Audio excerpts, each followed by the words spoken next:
está funcionando. Si no, aquí con el cursor. Vean nomás aquí. ¿Sí se ve bien? ¿Se escucha bien, Cesarín? Sí, perfecto. Aquí y aquí, porque no nos está funcionando. Ok. Buenos días, hermanos. Dios los bendiga. Vamos a poner este tiempo en manos de Dios y que sea nuestro Dios de amor el que hable a nuestras vidas por medio de este estudio que es Mayordomos Honrados.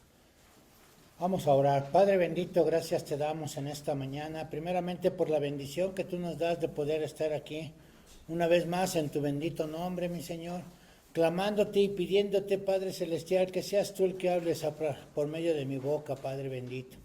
Que no permitas que la vana palabrería, Padre Celestial, nos lleve, Padre bendito, a hacer esto conforme a nosotros queremos, sino que sea conforme a tu santa voluntad, mi Señor, y gracias por permitirnos ser en esta mañana, Padre bendito, el transportador de tu bendita palabra, mi Señor, en este estudio que es Mayordomos Honrados.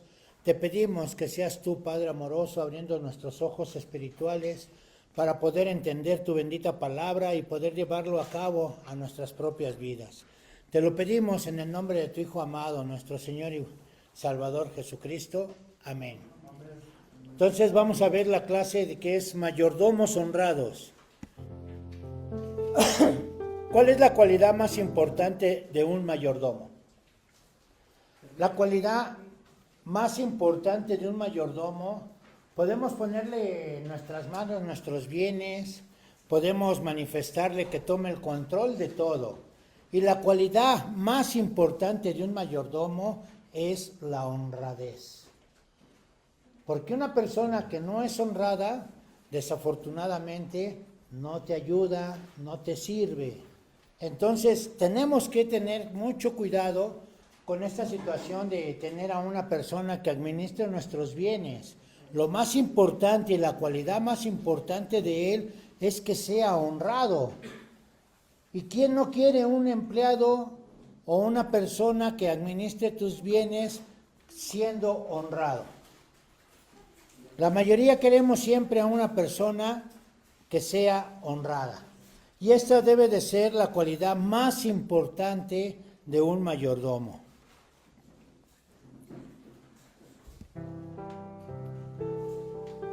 Cierto día salieron a pasear juntas por un lugar donde se celebraba una hermosa fiesta. La ciencia, la fortuna, la resignación y la honradez. En el camino dijo la ciencia: amigas, ¿cómo puede darse el caso de que nos perdamos unas de otras en la fiesta? Es bueno convenir el lugar donde podamos encontrarnos de nuevo. A mí me pueden encontrar en la biblioteca de aquel sabio médico que, como saben, es uno de mis viejos y mejores amigos. La fortuna dijo: yo me iré a esperarlas en el lujoso palacio de aquel poderoso millonario, a quien, como saben, siempre acompaño. La resignación dijo a su vez: a mí me encontrarán en la pobre y triste choza de aquel viejecito desafortunado que nunca se queja y a quien con tanta frecuencia veo. Como notasen las compañeras que la honradez se mantenía callada, le preguntaron: ¿y a ti, amiga, dónde te encontraremos? La honradez, bajando tristemente la frente, respondió: no lo sabría, ya que a mí, quien una vez me pierde, difícilmente me vuelve a encontrar. Efectivamente, hay cosas que perdemos y las recuperamos fácilmente. Pero cuando un ser humano pierde el valor de la honradez, cae en descrédito y tiene que esforzarse en mejorar sus principios, hábitos y conducta general. Y eso solamente puede lograrse y recuperarse por medio de Jesucristo. La honradez es una de las virtudes humanas que hace mucha falta en el cumplimiento justo de nuestros deberes, tratos, negocios, servicios, ventas y en todas las áreas de la vida. Todo el mundo quiere tener algo. El dinero no tiene nada de malo ni perverso en ello. Depende de su uso. Entonces, al pensar en el lugar que ocupa el dinero y todos los políticos dicen tendremos más empleos, implicando que tendremos más dinero y por ende mejorarán las cosas, es una promesa que en verdad no pueden probar, pero lo dicen. Así que hoy deseo hablar de su convicción personal, particular, en cuanto al dinero en su vida. Si alguien dijese, pues, ¿en qué parte de la Biblia está eso? Le sorprendería saber que con frecuencia habla Dios del dinero en la Biblia. Por ejemplo, más de la mitad de las parábolas en la Biblia tratan de dinero. No lo pensaría, más de la mitad de las parábolas. Segundo, la Biblia habla más de dinero que del cielo o del infierno. Y más de dinero que de la oración. Y hay cientos de versículos en la Biblia que tratan de nuestras finanzas personales. Ahora, sea yo creyente o no, si alguien me dijese, en este libro, todas las situaciones son ciertas, pues pensaría, necesito leerlo. Quizás sea que podría ayudarme. Y en verdad, la Biblia, la palabra de Dios, es la mejor guía financiera que se haya escrito. No puede equivocarse si obedece lo que Dios dice. Entonces, al considerar eso, pienso, bien, este es el punto de vista del mundo, que no es el de Dios. La perspectiva del mundo podría describirse en una palabra: acumulación. ¿Cuánto puedo ganar? ¿Cuánto puedo tener? ¿Cuánto puedo ahorrar? ¿Cuánto puedo tener en el futuro? ¿Y qué de mi jubilación? Es recibir, porque el interés principal es el interés propio. Se trata de mí y lo que quiero hacer y lo que quiero comprar, lo que quiero tener en mi vida. Y el enfoque está en el placer, la seguridad y las necesidades personales. Cómo lo obtengo y luego cómo lo mantengo y protejo. Ese no es el énfasis de Dios para nada. Y ese punto de vista que promete, no promete gozo, felicidad, paz, prosperidad, ni nada más. Cuando se centra solo en uno mismo, va por mal rumbo. La pregunta es, ¿qué punto de vista tiene Dios del dinero? El punto de vista del mundo no garantiza ningún tipo de seguridad. La gente solía decir, hoy lo tienes, mañana quién sabe. Hoy no, hoy lo tienes, hoy mismo lo puedes perder. Así que lo que Dios dice del dinero es muy, muy importante. Este es uno de los mensajes en nuestra serie de nuestras convicciones. ¿Qué convicciones tiene del dinero? ¿Cuál es su sistema de creencias? ¿Cómo maneja el asunto del dinero? Y al pensar en lo que dice la Biblia del dinero, empecemos donde empieza Dios en el Salmo 24. Le invito a acompañarme y vea lo que dice en el primer versículo. De Jehová es la tierra y su plenitud del mundo y los que en él habitan. Así que el punto de vista de Dios es este: soy dueño de todo. Dios es el único que puede decir soy dueño de todo. Pero esa es la verdad básica del dinero, y es que Dios es dueño de todo. Dios es el dueño de la tierra, de las estrellas y todo lo demás. Fíjese. Si todo le pertenece a Dios, quienes tenemos el privilegio de manejar una parte, nos convertimos en mayordomos del dinero de Dios. No me refiero a billetes y dólares, sino a todo lo que Dios nos da. Y al pensar en que Dios es el dueño de todo, ¿cuál es su palabra clave? Bueno, la palabra clave del mundo es acumula, acumula, acumula. La palabra de Dios es distribuye, distribuye, distribuye. Y esas dos sencillas palabras describen dónde estamos. Quienes quieren tener todo lo que puedan y quienes quieren dar todo lo que puedan. Permítame preguntarle, ¿quién cree que es más feliz? ¿Quienes se esmeran en tener todo lo que puedan o quienes se esmeran en dar todo lo que puedan? Trae todos los diezmos al alfolí. Esto haré. Pónganme a prueba y verán lo que haré. ¿Sabe a qué se resume esto? Una de dos palabras: obedecer o desobedecer. La decisión es mía. Quizás alguien diga, sí, pero usted no conoce mi circunstancia. He escuchado tanto eso. Permítame decirle, no necesito conocer su circunstancia. Escuche, Dios la conoce y piense en esto. Dios puso en su palabra, conociendo todas las circunstancias que existirían, dijo, esto pasará, hagan lo que les digo, y les bendeciré. De hecho, les bendeciré de tal modo que otras personas se preguntarán, pero ¿sabe? Si obedece a Dios, si confía en Él, hace lo que dice, Dios le bendecirá y protegerá personalmente, no importa lo que suceda o digan los demás. Esa es su promesa. Dios no le hizo esa promesa a los Estados Unidos ni a otro país. Esta es una promesa personal al pueblo de Dios. Permítame preguntarle, ¿está diezmando? Veámoslo así. ¿Desea lo mejor de Dios para su vida? ¿Cree que Dios dice la verdad? Él es el dueño de todo. Dios pide un diezmo. Él promete rebosar con bondad y protección, cuidado y bendiciones en su vida. Es cuestión de creerlo o no. Y puedo decirle en todos estos años, Él cumple su palabra cada vez. La cumple.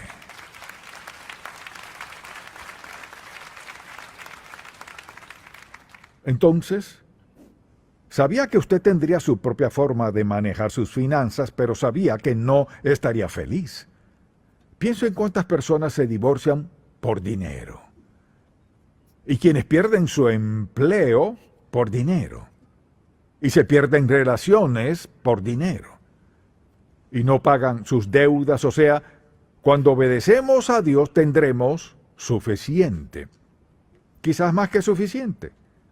Tendremos paz, felicidad y contentamiento en nuestra vida. Sobre todo, viviremos en una relación de obediencia a nuestro Padre Celestial. La decisión es nuestra. Y mi oración es que usted tome la decisión sabia. Alguien dirá, bueno, no soy cristiano. Bueno, la primera decisión que debe tomar es esta. Debe reconocer que fue creado por Dios y que Él quiere lo mejor para usted. Aquí una de las circunstancias que nosotros tenemos que entender, ¿cuál es? Nosotros necesitamos a una persona, que la mayor virtud de una persona administrador debe de ser la honradez. Ahora, ¿qué es lo que nos lleva a nosotros para poderlo entender? Podemos verlo en el caso humanamente. El patrón le ofrece al mayordomo el trabajo. Y hay un acuerdo entre ellos. ¿Y cuál es el acuerdo normalmente entre el patrón y el mayordomo? ¿El acuerdo cuál es, hermanos? Eso es lo que quiere el patrón. Pero el acuerdo en un trabajo entre el patrón y el mayordomo es que el patrón pone la tierra y el mayordomo pone la mano de obra. Y normalmente ahí llegan en un acuerdo. ¿Sabes qué? El patrón dice, bueno, le dice al mayordomo, vamos a poner en acuerdo, yo te pongo la tierra, tú pones la mano de obra y nos vamos a ir al 50%. El 50% de todo lo que genere ese trabajo, el 50% es para el patrón y el otro 50% es para el mayordomo. Y esto es así como rige entre lo que es en la humanidad. Ahora, nosotros debemos de ver, hay circunstancias en trabajos que normalmente siempre el patrón lleva la ventaja. Aquí en esto, pues sí, podemos checar que es el 50 y 50, pero normalmente el patrón siempre pide el 60, el 70% para él. Y el mayordomo es el que va a poner la mano de obra y siempre gana la mínima ventaja. Ahora, ¿qué es lo que nosotros debemos de entender? Que cualquier circunstancia que nosotros llevemos a lo que es en el aspecto trabajo, ¿cuál es la bendición de parte de Dios? Siempre ha habido bendición, aún como decía este hombre, ¿no?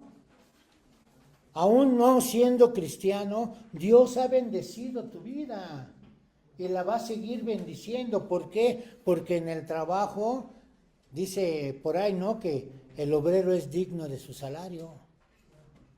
Entonces, en ese acuerdo de patrón con este mayordomo, ese es el acuerdo humanamente. ¿Y qué es lo que necesita el patrón? Que tenga un mayordomo que sea honrado. ¿Para qué? Para que no tome más de lo que no tiene que tomar. Entonces, ahí es donde nosotros vemos. Vamos a ver ahora la honradez. Número 1, de su honradez depende si sirve o no. Número 2, un mayordomo honrado es aquel que no le roba a su patrón.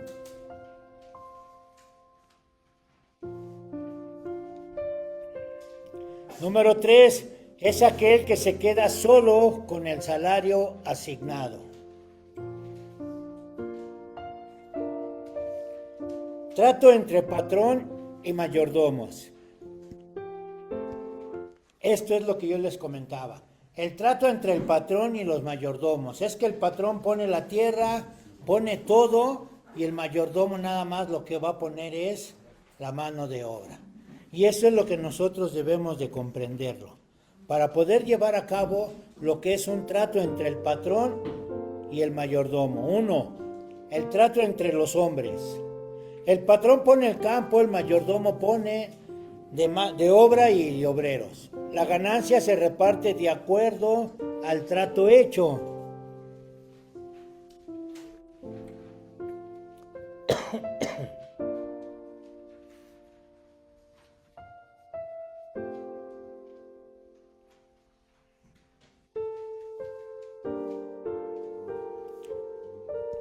Vamos a ver ahora lo que es entre Dios y nosotros.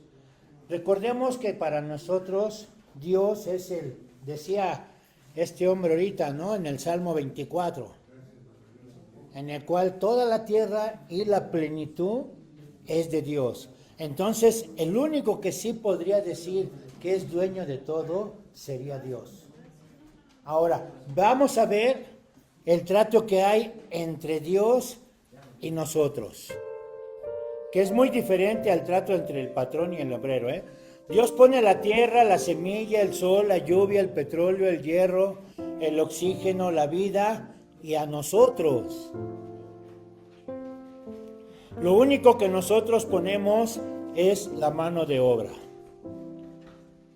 El trato de Dios con nosotros es el más benévolo, el que se queda con el 10% y nosotros con el 90%. El 90% nos los da Dios para que lo administremos. Y esto es algo que muchas veces no lo podemos entender. ¿Por qué el trato con un patrón siempre lo vamos a llevar a acuerdo a modo de que siempre tengo que ser fiel? Trato siempre de quedar bien con él. Y en el trato con Dios la diferencia es mucho, cambia bastante. ¿Por qué? Porque con Dios siempre vamos a tratar de querer siempre ganar nosotros la ventaja. A pesar de que con Dios es tan benévolo que nos permite que Él nada más se quede con el 10% de todo lo que nosotros ganemos y nos da el 90% para que nosotros lo administremos. Y esa circunstancia, ¿qué nos lleva, hermanos? Que luego muchas veces nosotros no queremos ni siquiera cumplir con esa base. Y hay algo bien hermoso que debemos de entender perfectamente. Para que nosotros podamos entender perfectamente que Dios es el dueño de todo, tenemos que entrar con esta obediencia de pagar el 10%. No es ofrendarlo, no es dar una limosna, es el pagar tu 10%, que es pagar tu diezmo. Y esto es lo que debemos nosotros de entender. Cuando nosotros obedecemos, que todo lo que Dios nos ha dado, porque Dios nos da la tierra, nos da todo. Lo único que nosotros ponemos es la mano de obra. Entonces, de todo lo que tenemos, y no nada más hablando de monetario, sino de todo lo que Dios nos ha dado, le corresponde el 10%. Es lo que nos deja Dios, lo que nos pide. Y muchos de nosotros no queremos hacer esta situación en un acto de obediencia hacia Dios. Y este acto de obediencia debemos de llevarlo a cabo. ¿Para qué? Para que nosotros podamos comprender perfectamente que Dios es el dueño de todo. Dios es el dueño de todo, y entonces cuando nosotros cumplimos pagando nuestro diezmo, entonces estamos entendiendo perfectamente que Dios es el dueño de todo. ¿Ok? El 10% diezmo le pertenece a Dios, es de su propiedad. Lo que no es, lo que es y no es el diezmo.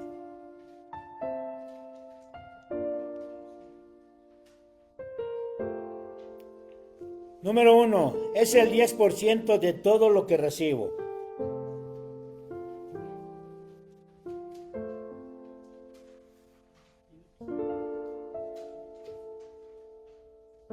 Número 2, no es una ofrenda o una limosna.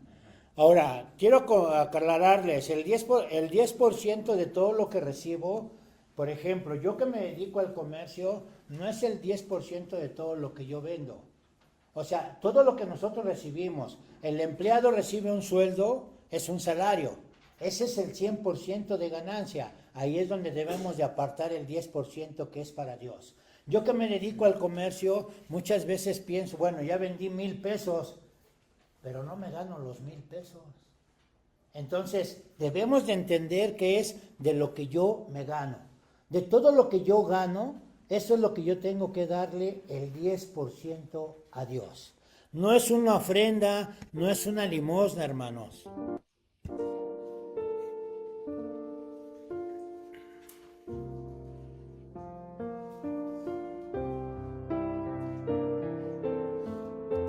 Número 3, es el porcentaje que le corresponde a Dios como dueño y Señor.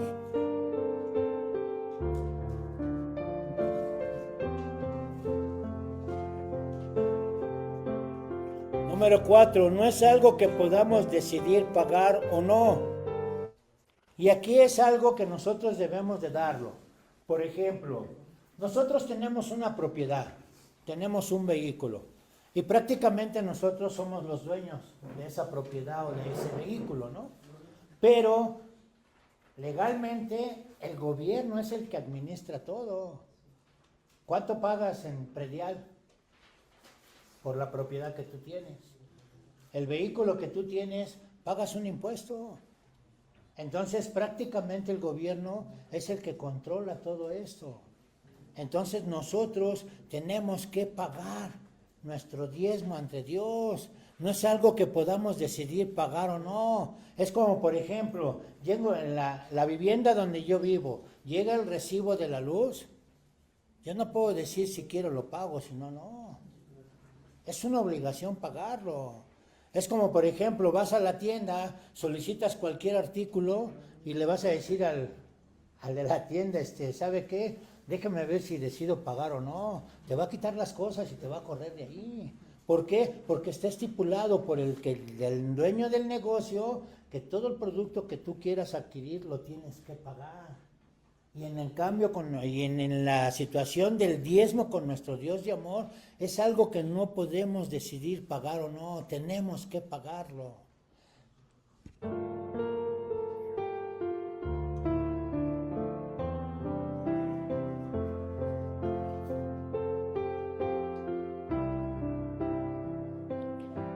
Número 5, es algo que ya está decidido por Dios.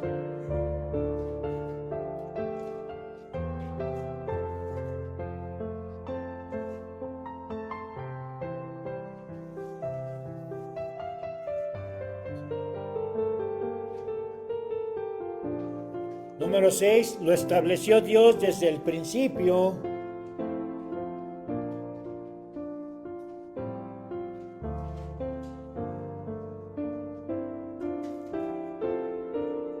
En la Biblia no se habla de dar, sino de pagar el diezmo.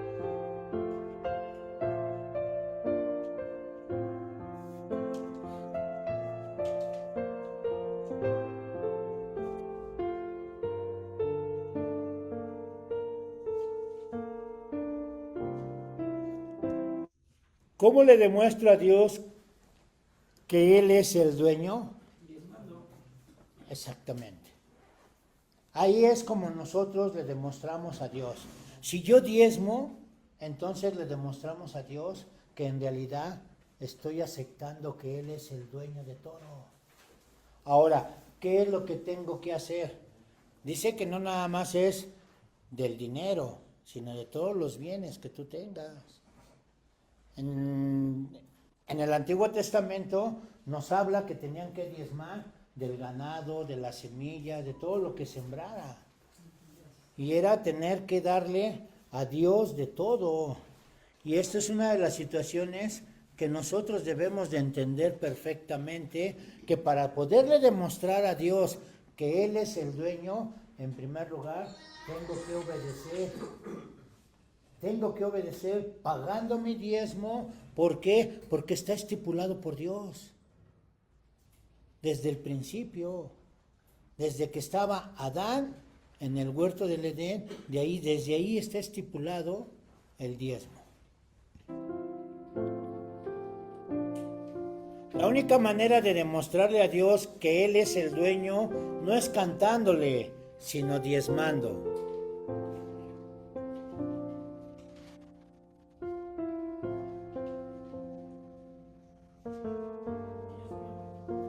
Diezmando. Al pagar el diezmo estamos diciendo a Dios, tú eres el dueño de todo. Al no pagarlo, nos estamos haciendo dueños de todo. Fundamento bíblico del diezmo.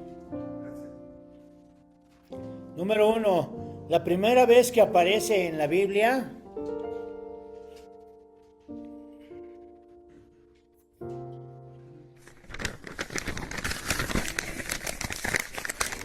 Y Melquisedec, rey de Salem y sacerdote del Dios Altísimo, le llevó pan y vino a Abraham.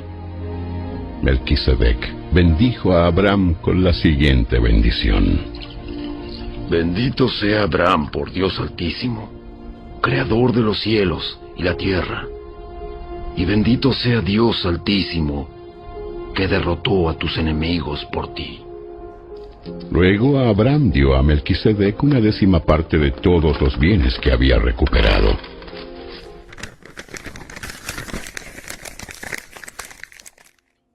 Caín y Abel trajeron a Dios parte de la ganancia.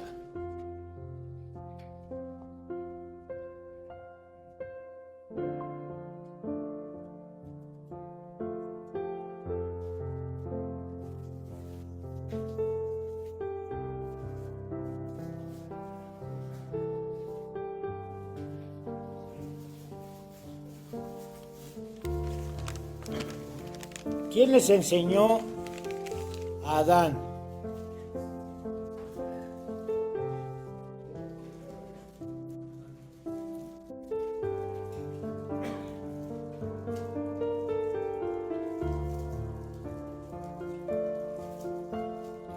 ¿Quién enseñó a Adán?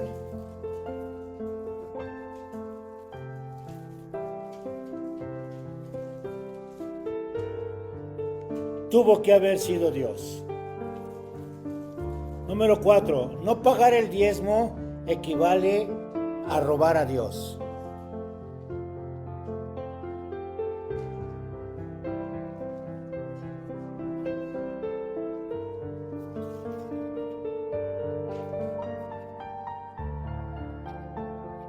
No pagar el diezmo es simbolismo, es como Adán que podía comer de todos los árboles menos de uno, pues eso le recordaba que Dios era el dueño. Cuando Adán comió de ese único árbol que se quiso hacer como Dios, el que toma el diezmo para sí está tocando algo prohibido. Y esta es una de las situaciones en las cuales nosotros debemos de entender perfectamente, que debemos de dejarle de robar a Dios. Porque la persona que no paga su diezmo está robándole a Dios. Está tomando algo que no le pertenece. Es algo que Dios estipuló desde el principio, que tenemos que pagar nuestro diezmo. Y la persona que no lo hace está tomando algo prohibido, que le pertenece a Dios.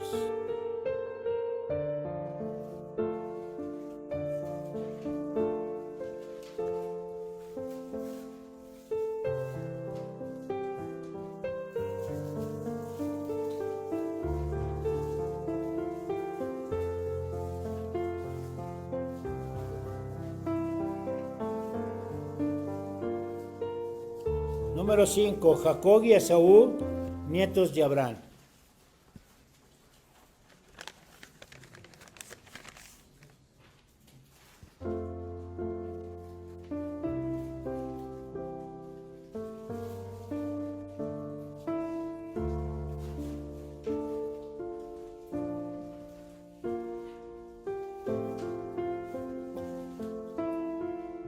Jacob era consentido de mamá y Esaú de papá.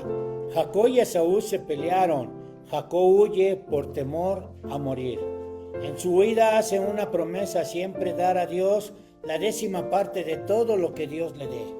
¿De quién aprendió Jacob a pagar el diezmo? Lógicamente de Isaac. Y entonces nosotros nos podemos ver, ¿por qué Dios dio la ley cuando es el propósito de la ley de Moisés? Porque desde Adán, Moisés no había, desde Adán a Moisés no había ley. Fueron 430 años después que vino la ley de Moisés. Fue dada como manifiesto después de la desobediencia de los hombres, hasta que viniera la simiente a quien se le había hecho la promesa. Y esto fue Abraham. Entonces, la Biblia llama a Abraham como el amigo de Dios. ¿Por qué? Porque era una amistad. Era algo hermoso donde todavía no existía la ley. Entonces, cuando Abraham le mostraba a Dios esa amistad, una amistad tan leal, tan sincera, tan cabal, que se sentía muy leal, una lealtad ante Dios. Y por eso es que Dios a Abraham le hizo esa promesa. Y entonces cuando nosotros vemos que nuestro Dios de amor habla con ellos como una amistad, con unos amigos, y ver la amistad tan sincera de Abraham, entonces es ahí donde nosotros nos damos cuenta. ¿Por qué empezó la ley? Porque entonces teníamos que ver que el hombre Abraham era una persona muy buena. Isaac también fue una persona buena, pero no tanto como Abraham. ¿Y qué fue lo que fue pasando ahí? Se fue degradando. Esa amistad sincera ante los ojos de Dios se fue degradando, fue disminuyendo. Entonces, por toda esta circunstancia, toda esta situación de que Dios veía, conociendo el corazón de todos nosotros, Dios veía que el hombre se iba degradando. Fíjese, Isaac no era tan bueno como su papá, pero ¿qué pasó? Entonces, Abraham era un poco más inferior, Jacob mucho más inferior a los hijos de Jacob. O sea, Isaac fue cuando ya tuvo sus hijos. Entonces Jacob fue mucho más inferior en esa lealtad ante Dios. Y los hijos de Jacob, pues no se diga, eran peor, quisieron vender a José. Entonces la maldad se fue degradando. Entonces fue cuando Dios les dijo, hay que poner una ley. ¿Por qué? Porque el hombre no entiende. Y si seguía dejándolos así, iba a terminar todo esto en algo muy tremendo. Por eso es que Dios pone la ley de Moisés. Entonces aquí estábamos viendo de quién aprendió Jacob a pagar el diezmo. De Isaac. E Isaac de Abraham. Los patriarcas pagaban el diezmo.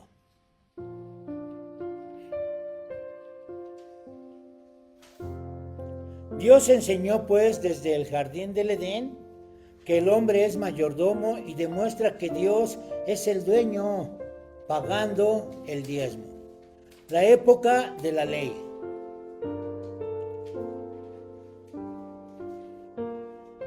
La ley de Moisés no creó el diezmo.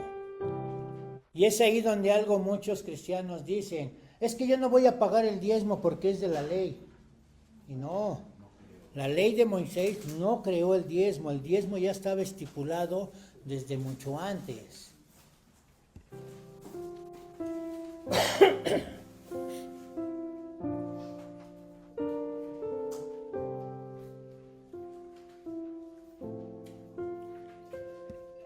¿Por qué Dios dio la ley?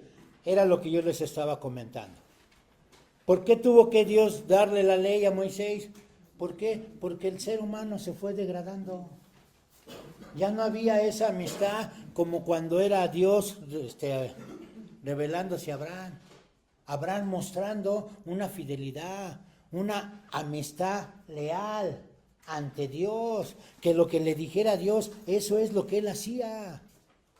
No había ningún problema. Entonces viene naciendo el hijo de Abraham, que es Isaac, y sí, Isaac también era bueno, pero no tan bueno como Abraham. Y es ahí donde nosotros podemos ir viendo cómo entonces la misma palabra de Dios nos va instruyendo. ¿En qué forma? En que la amistad debe de haber que formado Dios esta ley. ¿Para qué? Para que hubiera un respeto entre nosotros. Para saber que la ley tengo que afrentarla, obedecerla, para no tener problemas personales. Entonces, por eso es que Dios dio la ley a Moisés.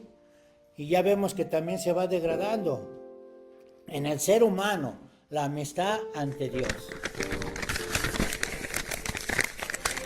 Entonces, ¿para qué se entregó la ley? Fue añadida a la promesa para mostrarle a la gente sus pecados. Pero la intención era que la ley durara solo hasta la llegada del Hijo prometido. Por medio de ángeles, Dios entregó su ley a Moisés, quien hizo de mediador entre Dios y el pueblo.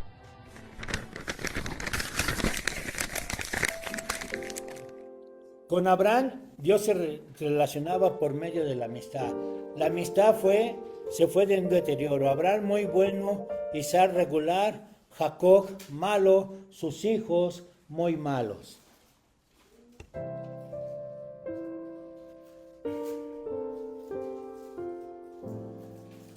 ¿Para qué fue dada la ley? Como la amistad se deterioraba más, Dios tenía que poner un freno. Dios tuvo que poner la ley hasta que viniese nuestro Señor Jesucristo.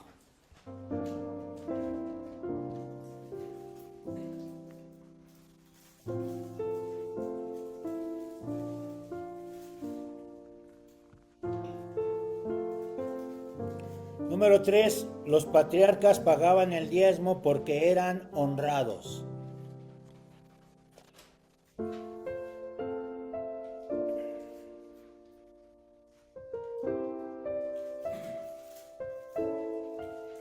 Se estableció como mandamiento con premios y castigos.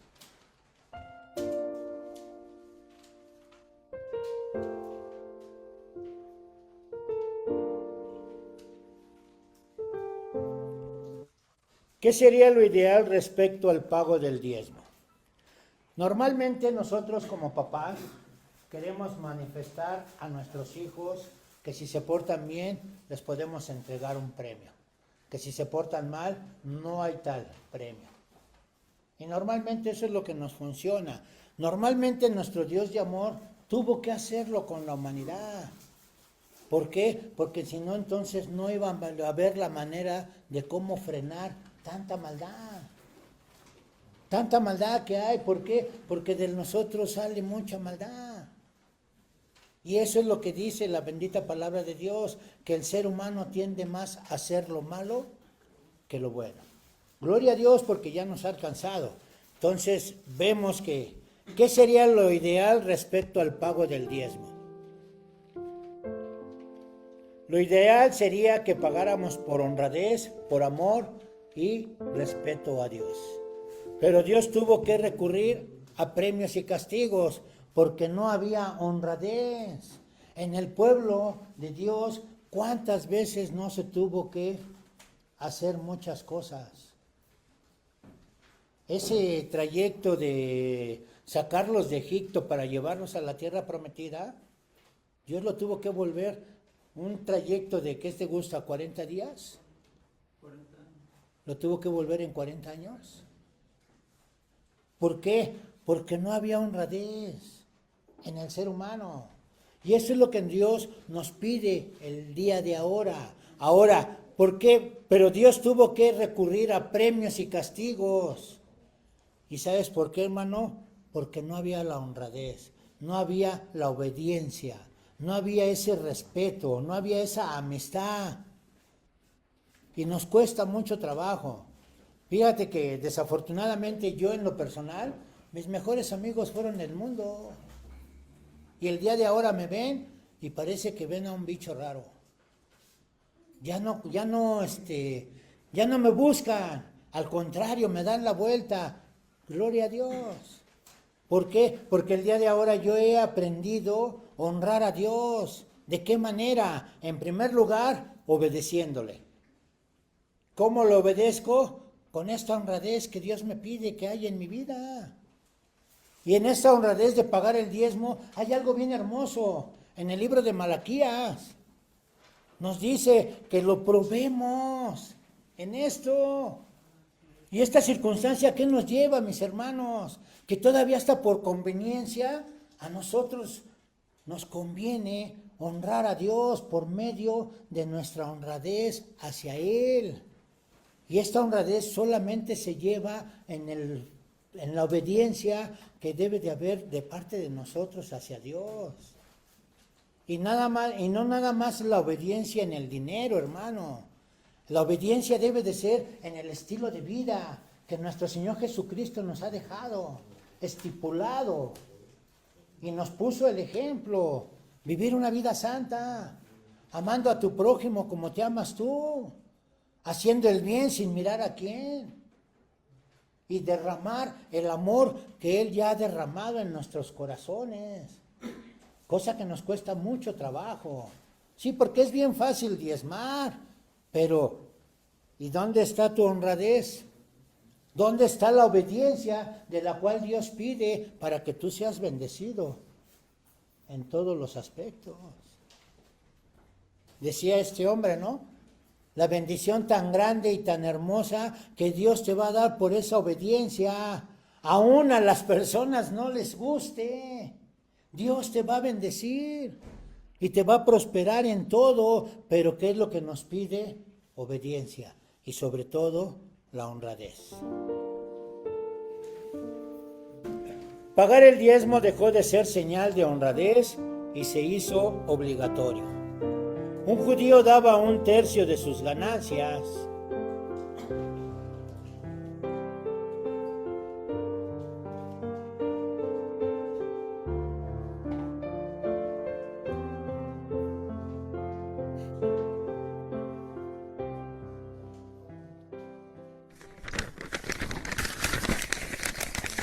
Allí llevarás tus ofrendas quemadas, tus sacrificios, tus diezmos, tus ofrendas sagradas, las ofrendas para cumplir tus juramentos, tus ofrendas voluntarias y las ofrendas de las primeras crías de tus manadas y rebaños.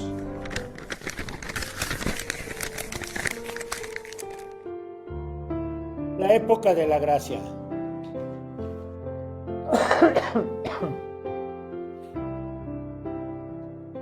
Número 1. Algunos pagan el diezmo por obligación. Otros pagan por honradez sin presiones.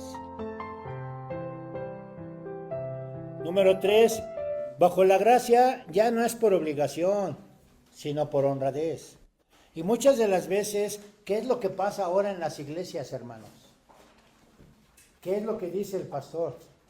Esta silla no podría estar vacía porque no has trabajado.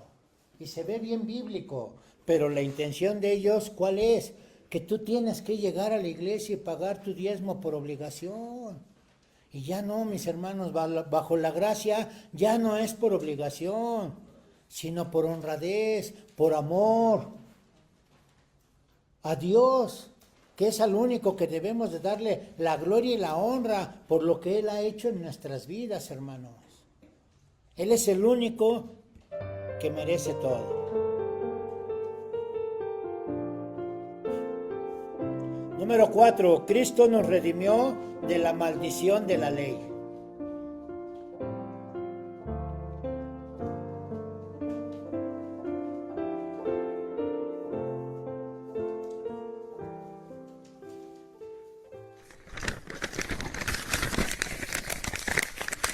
Pero Cristo nos ha rescatado de la maldición dictada en la ley. Cuando fue colgado en la cruz, cargó sobre sí la maldición de nuestras fechorías. Pues está escrito: maldito todo el que es colgado en un madero.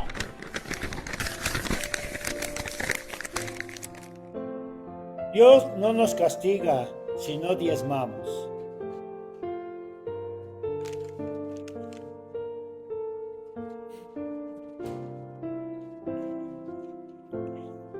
Y tampoco está obligado a bendecirme si lo hago.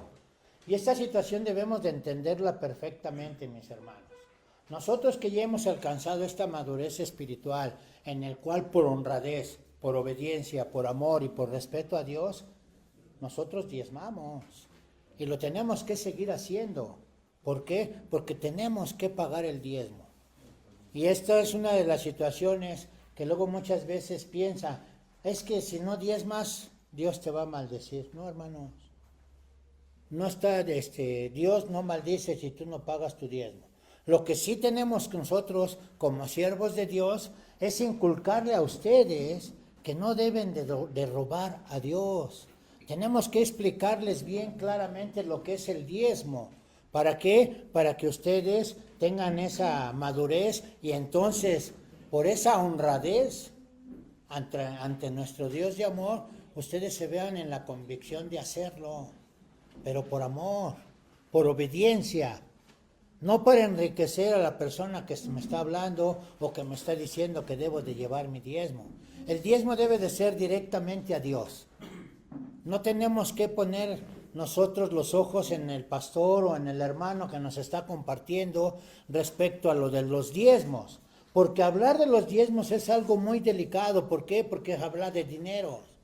Y esta situación es donde luego muchas veces la gente piensa, pues sí, ya sé por dónde va. Y no, hermanos, nosotros no queremos su dinero, nosotros queremos a ustedes. ¿Para qué? Para que nuestro Dios de amor los convenza de pecado, los lleve al arrepentimiento y entonces le pidan perdón a Dios, le entreguen su vida a Dios y entonces todo lo que ustedes hagan sea por amor a Dios. Tampoco Dios, si tú diezmas, está obligado a bendecirte. Esto también debemos de entenderlo, hermanos, porque hay muchos lugares en el cual te dice, ¿de qué tamaño es tu diezmo? Entonces así va a ser tu bendición. No es cierto, hermanos.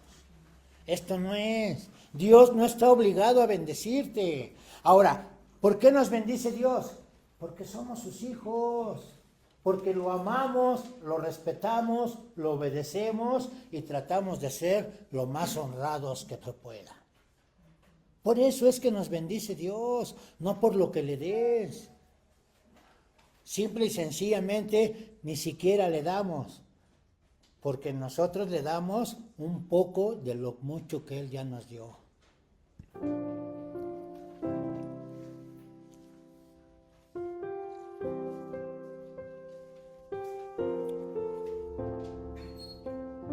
La motivación correcta, ¿cuál sería?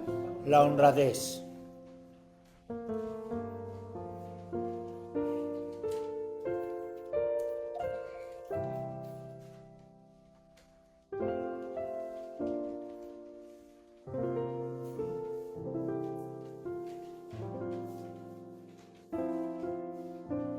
Número 7. ¿Podemos robar a Dios? Sí. En los diezmos y en las ofrendas.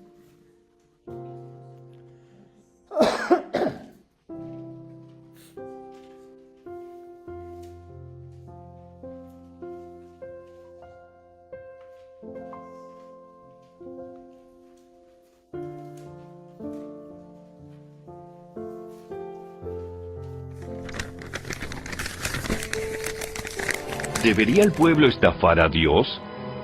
Sin embargo, ustedes me han estafado. Pero ustedes preguntan, ¿qué quieres decir? ¿Cuándo te hemos estafado? Me han robado los diezmos y ofrendas que me corresponden.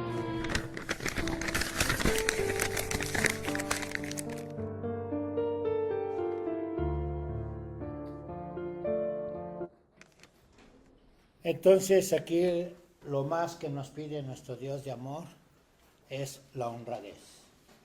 Y esta situación de ser honrado ante los ojos de Dios es algo que debemos de manifestarlo nosotros mismos. Es como cuando tú tomas la decisión de agradarle a tu esposa, a tus hijos, o a tu mamá o a tu familiar. Esta decisión la debes de tomar también si quieres agradarle a Dios. Y yo creo que una de las más grandes bendiciones para nuestras vidas es el haber conocido a nuestro Señor Jesucristo. Y por medio de Él, nosotros hemos ido aprendiendo. Nosotros no sabíamos amar. El día de ahora amamos porque Él nos ha enseñado a amar. Dice que el día de ahora podemos amar porque Él nos amó primero. Entonces nosotros debemos de manifestar, si en realidad nosotros en la vida hemos aprendido y hemos caminado en ese mundo de tinieblas donde cual nos llevaba a puro dolor, dolor tras dolor, el día de ahora que hemos alcanzado a ver la luz maravillosa que es en nuestro Señor Jesucristo, lo único que nos queda es, por agradecimiento, ser lo más honrado que pueda ser a los ojos de Dios.